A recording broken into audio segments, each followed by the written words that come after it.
Pizza time. The pizza delivery boy who saved the world. What is it and why am I talking about it? Well, it's a visual novel made by a very small indie team that starts off normal enough, but then it becomes really weird, especially with a plot twist that came towards the end that genuinely blew my mind. So I decided to try something new and talk about this ridiculousness. Before we look into the game, I need to give you guys some context. I'm not typically one to play or read visual novels, and that's the thing, I'm not typically one to read books either. And if I'm gonna play a game, I want to be in the action beating of zombies or shooting poop. Either way, it's not typically reading. The other day on stream, I was browsing the Nintendo eShop and I came across two random games that my chat would not let me scroll past. Chubby Cat and the Pizza Delivery Boy Who Saved the World. So naturally, I pre-ordered Chubby Cat. Chubby Cat stream coming soon, by the way. Make sure you're subscribed because you don't want to miss that one. It's gonna be a good one. But then I said, no, I am not buying whatever this is. But then the next day, a fan who goes by the name of Gamer YOLO sent me the game on Steam and I knew I had to play it. So now I'll show you all of the weird and relevant things that eventually lead up to the insane plot twist at the end. You start off by naming your handsome pizza boy. When you see writing like this in the game, you really have to keep in mind that the main writer is literally the main character. My goal was to name him Peter Parker because...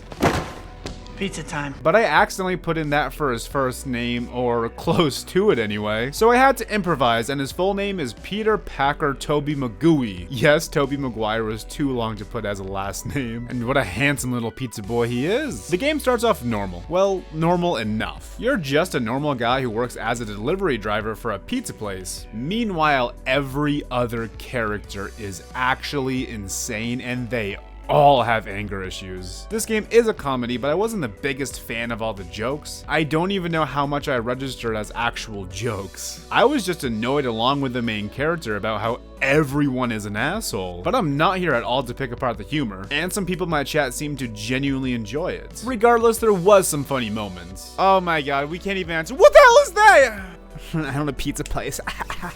And you can tell while playing, the people who made the game really enjoyed making it. They also seem very excited that it'll be on the Switch soon, and I did have fun on stream playing it, so I'm very happy for them. I just wish they excluded the scene where the main character gets horny for pizza. I love you both. Can't we all just get along and love each other? The game revolves around life as a pizza delivery driver. Most of what happens is irrelevant. For the most part, you can consider this a slice of life. The only characters you need to know for the actual plot are these three. Finley is a girl who orders pizza every single day. No one orders an entire pizza every day and is that skinny. Essentially, the main character slowly develops a crush on her, and he thinks that she's subtly flirting with him. And she kind of is, but honestly, it just seems to me that she's just being nice and the main character doesn't interact with many females. So it's hard for him to tell the difference between a girl that's flirting with him and just a cute girl that's being nice to him. And I am not hating him at all, I am the same exact way. If there's a cute, nice girl at a gas station, I'm gonna come home and tell all my neighbors I have a girlfriend. The next person of importance is Donnie. So they're an asshole that owns a dog and is thinking of getting a cat. That's literally all you need to know about him for now. At this point, I'm like 30 minutes in the game, and all I've done is deliver pizzas and get yelled at. Meanwhile, all I can think about is when is the title of the game gonna actually kick in? I just want this pizza guy to save the world already. And then suddenly, this guy shows up. He's the main character, Peter Packer Tobey Maguire, 30 years in the future, which means he's 56 here, but somehow he looks younger than when he was 26. Basically, he traveled to the past by accident. He eventually moves in with his past self, and then you just keep delivering pizzas for a while, and I still have no idea when the title is going to kick in, and it's starting to freak me out. So then I decided to just skip through like half the game or something like that. The only few times I stopped was during the horny pizza scene, and when these two were on screen, because I was just clinging on to hope that there would be some character development and maybe something would happen. And there was. Finley and Peter Packer Tobey Maguire get closer, learn more about each other, and it does seem like things are going somewhere between them. Meanwhile, Donnie is just a jerk. He gets mad over the fact that his order is messed up, and all it really does is kind of foreshadow the future. But things don't seem to heat up until Peter Packer Tobey Maguire gets fired. I skipped the part where he gets fired, so I don't know any more context than you guys. And I think it's funnier this way, so I'm not gonna look for any context. Despite hating everyone he works for, he decides to actually finish his last shift. So during that shift, he delivers a pizza to Finley. He tells her about how he got fired, and then suddenly he gets a phone call. So he answers while she signs for the pizza. A mysterious man who goes by the name Big Bite picks up, saying that he's captured his future self, and to get him back he'll need to drop off his phone for whatever reason. It quickly becomes obvious that Donnie is the one on the phone. After the call, Peter Packer tells Finley that his uncle was kidnapped by Big Bite, and she goes, "Big Bite? The anarchist group that's plotting to destroy the internet?" Listen, I skipped a lot of dialogue, so maybe this was foreshadowed and is more relevant than I know. But as far as I can tell, this is the first mention of that. Again, I could go back and check, but it's way funnier like this. He then puts the pieces together that he was on the phone with Donnie. He then says, "We got no choice. We've got to break into Big Bite's house and save my uncle." Listen, Peter Packer, Toby Magooey, I know you have a crush on this girl, but you really need to take her out to dinner before you ask her to take down an anarchist group with you.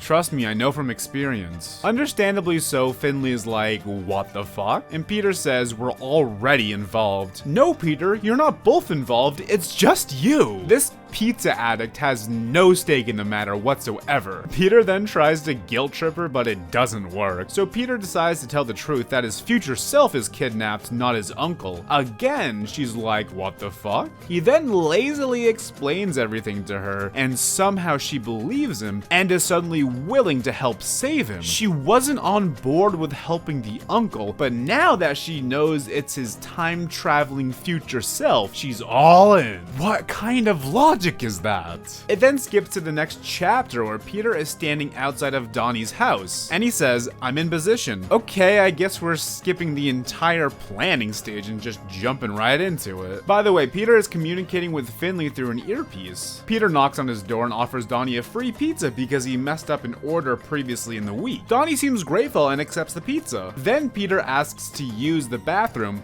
and Donnie says okay. So let me get this straight. Donnie kidnaps Peter's future self, calls Peter and threatens him, and then probably like an hour later, Peter shows up at his door with a free pizza, and no alarms are going off in Donnie's head? He's like, "Oh, free pizza? I'm all in." Donnie then tells Peter where the bathroom is by saying, "Down the hall to the left. Do not go in the room at the end of the hall." You're now in a dirty, rundown hallway with cat pictures everywhere. Peter wants to go in the room he was told not to go into, but he can't because there's a lock pad on it. So he then goes into a random room and Donnie catches him. Donnie gets really mad thinking that Peter is trying to break into his lab. So Donnie then traps him in the same room that his future self is in. I don't know why he didn't do that to begin with. Like, you want Peter's cell phone and he just shows up to your house and you don't even think about trying to capture him. You're just gonna take the pizza and that's it? Finley then tells Peter to shout out a specific code phrase, so he does. Peter then teleports back in time because Finley is a member of the Time Police. She's from the future and went back in time to stop Peter's future self from ruining the timeline. And no, this is not the major plot twist that I mentioned earlier. Yeah, that's a crazy plot twist, but there's a more insane one that has yet to come. Peter then goes, "And that's why you were flirting with me. It was part of your assignment." Finley then says, "That's gross." So the only normal girl, let alone only normal person in the entire game, thinks that Peter is gross. She says she only talked to him so much because she was desperate for human contact. Peter, I am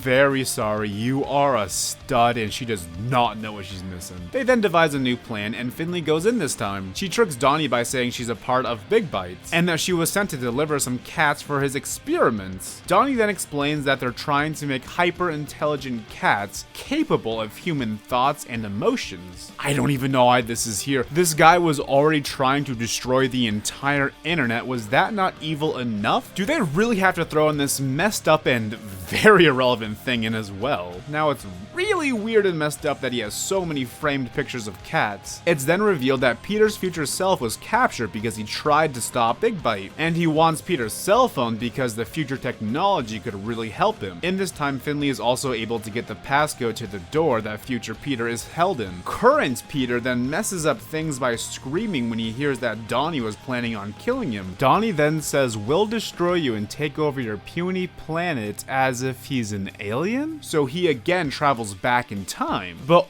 only Peter travels back in time. Finley does not travel back in time with him. So here he tells Finley that they now have the passcode to the room where his future self is held. Finley says, "Future you? What are you talking about?" Which makes no sense because he was sent back to right before they tried rescuing him. I have no idea how she forgot about this in this timeline. They then go back to the original plan where Peter gives the free pizza and asks to use the bathroom. Again it works, but this time he actually enters the room with his future self. They escape the room, but future Peter cannot escape the house without a distraction. So present Peter becomes that distraction. Present Peter starts talking to Donnie by just rambling for a while, and it works. Future Peter then comes in saying that he freed all of the cats, smashed up the computers, and sent the lab to self-destruct.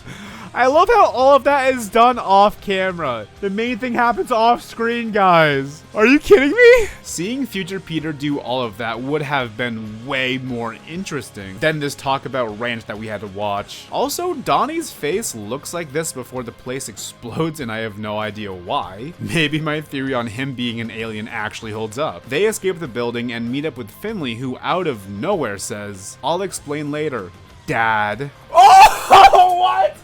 That's so fucked up. What? Dad? You can't throw that plot twist at me. No. This guy has been crushing on this girl the entire game, and that's his daughter? Fuck off, dude. That's so weird. Peter is then obviously confused, and Finley says, "You didn't tell him?" What do you mean you didn't tell him? If he knew that you were his daughter, don't you think he would have acted a lot differently around you? And maybe he would have asked a few questions, and oh yeah, I don't think he would have flirted with you if he knew. So obviously this is all so weird. Throughout the game, Peter mentions how he thinks that Finley is hot multiple times, and he obviously tries to flirt with her, and she's acting like she thought he knew? Okay, so the place then explodes and the epilogue starts. Nothing too exciting happens here. Donnie is arrested. Peter thinks about getting a new job at a fish delivery place. They say the name of the game in the game. The three say their goodbyes, and the two time travelers head back to the future. There's credits and a post-credit scene. In this scene, Peter is heading to his first day at the fish delivery place. And then out of nowhere, Finley shows up. She explains that she's back because the timeline is still messed up and she was never born. Then suddenly Peter's new boss or coworker or whatever comes out, who ends up being Finley's mom and Peter's future wife. Yeah, no shit, you don't exist in the future. Peter now knows you as his daughter, and your mom looks exactly like you.